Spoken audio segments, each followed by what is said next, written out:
Welcome friends to another r/I don't work here lady video. If you want to be a helpful fellow, make sure you hit that subscribe button. And our first story of the day is by the Gaming Mage. Angry Boomer argues with me while stealing the items I was in the middle of paying for. This happened about a year and a half ago now, just before COVID. I used to work in a restaurant. We had a deal with the local Aldi, supermarket chain big in Europe that moved to Australia in recent decades, where they'd ship in ingredients for us in bulk with a slight discount, and we'd order every 2 weeks and pay 50% in advance and 50% on pickup. Since they worked on a quota system, they loved us for it. On this particular day, I was going to make our fortnightly pickup. For some context, the uniforms in Aldi are a bright blue shirt with like charcoal trousers, shorts/skirt, etc. At the restaurant I worked at, there wasn't a uniform for back-of-house kitchen staff, only some guidelines, so I was wearing a bright blue t-shirt with some patterns on it. It wasn't colored like their uniform, but still blue. So there I was chatting to the cashier, who by this point I was quite familiar with. She was pretty cute, and at the time I was working up the courage to ask her out, so yeah, long chat while she put through our massive order. Stacks of boxes of buttermilk, bags of flour, drinks, oil, etc, etc. While we were chatting, I didn't notice the 50-year-old guy at the next checkout queue grabbing some of the boxes of Coke cans. I only noticed when the cashier pointed it out to me. So obviously I walked over and confronted him. I'd already worked 8 hours with another 6 ahead of me, so I wasn't about to take any of this BS. I asked him, "Excuse me, freakwit, what do you think you're doing with those? They're paid for." To which he replied, "Freak off, kid, paid for by who? Quit flirting with your witch girlfriend and get back to work." Now, I was raised to respect my elders and all that, but this dude was the epitome of everything wrong with that generation, so I started going off on him that I didn't work here, and if I did, I wouldn't let him in the store. Don't even remember what I said from then on since we were both yelling. Do know it was pretty colorful though. Eventually, the manager of the branch, who comes to help me load up so he can sort out the invoice, was called and had to drag us away from each other so we didn't end up in a fist fight. Thanks to the cashiers, it all got resolved while I went and cooled off. By the time I got back in a few minutes after, it was sorted and I could finish paying and load up. Pretty sure my old work still orders there to this day. Never did get that cute cashier's number because COVID. Does anybody else agree that the most frustrating part of this story is that OP never did get a chance to ask her out? Or is that old man more frustrating? Let me know in the comments down below. Our next story is by German Big Guy. "No, I don't work here, Dr. Karen. I'm a male registered nurse. This happened pre-COVID, but I just remembered today. The background is, all hospital staff use the back entrance to the main building. We clock in, grab our scrubs, and change in the locker room. After changing, we scatter all throughout the hospital and manning our wards. We have a color code for scrubs. Surgical staff equals green, emergency room or intensive care unit is dark blue, bedside nurses is white, facility management staff, garbage dudes, cleaning ladies, janitors are dark gray scrubs or overalls. Since I finished nursing school, I work at the front line, the emergency room, the no man's land in front of the trenches. This particular morning, I clocked in for my morning shift at 5:15 a.m., changed, had a chat with a buddy from nursing school in the locker room, and went on my way. The ER's in a separate building. In the main building is nearly everything, but the ER is a separate building, and in another separate building are some doctor's offices.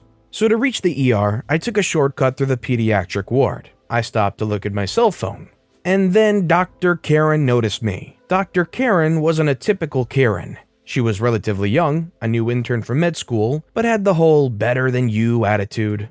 Dr. Karen says, "Excuse me." I, confused, say, "Huh?" She says, "Where are my lab results?" I say, "What lab results?" Dr. Karen scoffs and says, "Oh my god, I told charge of nurse of the pediatric ward to get the blood work of some kid. She said an orderly will bring it to me, but the orderlies around here are even stupider than the nurses." I say, "Listen here, I'm not an orderly and I'm not working in the pediatric ward, nor the labs. I'm one of the stupid nurses." I detached my ID card from my scrubs and shoved it in her face, and the following is written on my ID card. Registered nurse OP, emergency room. Dr. Karen gets pale like a freaking ghost, mumbled a half but "I'm so sorry," and left the hallway. I just shook my head and went on with my day. I feel like it's very easy in that situation to just give them a piece of your mind, and I think OP did a pretty good job of that. People like that, when they're acting like that and you can call them out, it's great to serve them a slice of humble pie. Nobody likes that kind of person that thinks lower of everybody around them. That was pretty satisfying. This next story is by Dangerous Kite. I do work here, but the lady you're harassing doesn't. COVID restrictions just lifted, but our store's tiny, think maybe 10 square feet, so our policy for one customer in the store at a time has remained. I'm serving a customer, and outside a woman is waiting her turn. A man opens the door to come in, but I kick him out because one person at a time. I have to go outside to grab something from the cages for the current customer, and I remind the man it is one person and that the lady behind him was in line first. She says, I already told him it's fine, he can go first. The man angrily says, you work here. I say, no, she doesn't. I go back in, to him apologizing profusely to her. She comes inside and I ask what that was about. She explains that when she told him she was in line, he said he was an actual customer and that he should get to go in first. I laughed incredulously. So he was apologizing for treating her like she was less than a person because if she had worked there, cutting in line and being rude was fine, but not if she was a regular customer. Yeah, everybody knows people who work at stores aren't human. You can treat them like dirt. It's great to see a window into this guy's mentality. I hope the dude got embarrassed and walked off. Our next story is by illustrious Ad7501. Even if I did work here, I wouldn't help you, lady. So nearly every time I go into a Lidl store in my work clothes, which are black work pants, a company branded not Lidl t-shirt, and usually a company branded high-vis vest, I get stopped by some lady asking me where something is. So one day I'm in the store and I'm minding my own business, walking around with a shopping trolley buying some bits. I hear this lady shouting, "Excuse me," at me from behind, but I ignore her because I had a feeling she was under the impression I worked there, and I didn't want to deal with that. After a couple of times of her calling for me, I turn around to a furious-looking woman who proceeds to tell me, "You don't have any frozen peas." I looked at her confused and say, "Yes, I know," which seemed to enrage her further, and she asks, "Well, why not?" I was like, because I don't work here?" So instead of her apologizing, she mutters what I believe was, "For freak's sake," and walks over to her husband, and I hear her angrily say to him, "He doesn't have any frozen peas and he doesn't even work." I feel for anyone who has to deal with the general public on a day-to-day basis, but I'm so glad I don't have to anymore. It's not the general public, it's just a subsection. You know, the ones that are operating on a lower processing power. This next story is by Filthy Play. I do work here, but I can't help you. Note that this was the Friday before Independence Day weekend. I work in a car dealership in the offices. Employee parking is way in the back behind the service garages, but there's a walkway from that lot to the showroom. This morning, it was already 80 degrees by 8:30 a.m., so I opted to cut through the main garage and service lane, where the customers first pull in and sign for appointments, to get to the showroom and my desk. Crossing the service lane, I get waved down by a customer. Thinking nothing of it, I stop and ask her what she needed. Boy, was I in for a shock. She says, "Get my car, you're already making me late." I say, "Excuse me?" She says, "Get my car." She stomped her foot for emphasis with each syllable, then continued, "I still have to go home and pack. You people are going to make us miss check-in time."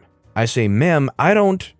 She says, "Oh yes, you do work here. I just saw you walk in from the garage." At this point, I was getting irritated. At least let me finish a sentence before cutting me off. I reply as politely and firmly as possible, "Ma'am, I do not work in this department, but if you hold on for just a moment, I can get the lane coordinator to help you." She says, "No, stop being lazy and do it yourself. I'm tired of waiting." At this point, she's within 6 feet of me and jabbing her finger at me. I don't know the service procedures for COVID, nor would I know who to ask about her vehicle's status. Thankfully, the lane coordinator was coming back in from valeting another vehicle and heads over to us. The lane coordinator says, "Is everything all right over here?" The customer says, "No, this employee's refusing to help me. One of you lazy witches go get my car right now.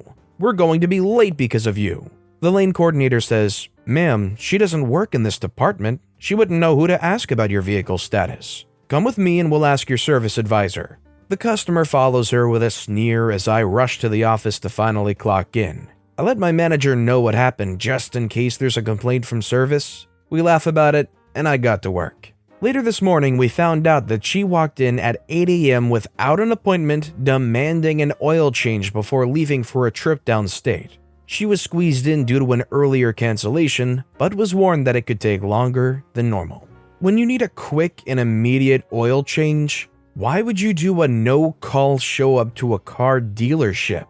Like, yeah, they do it there, but wouldn't there surely be a number of places that properly do a walk-in appointment? I don't know what factors into going to the car dealership for an oil change that you need right now.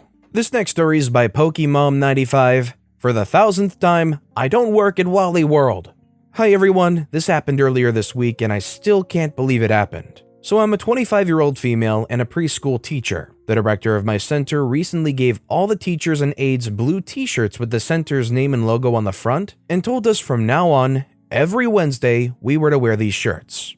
This happened on one of these Wednesdays. It was June 30th, 2021, and I had just gotten off work. I decided to walk to my local WallyWorld, about a 45-minute walk in the opposite direction of my home, and pick up some supplies that I knew I would need for my 4th of July camping trip.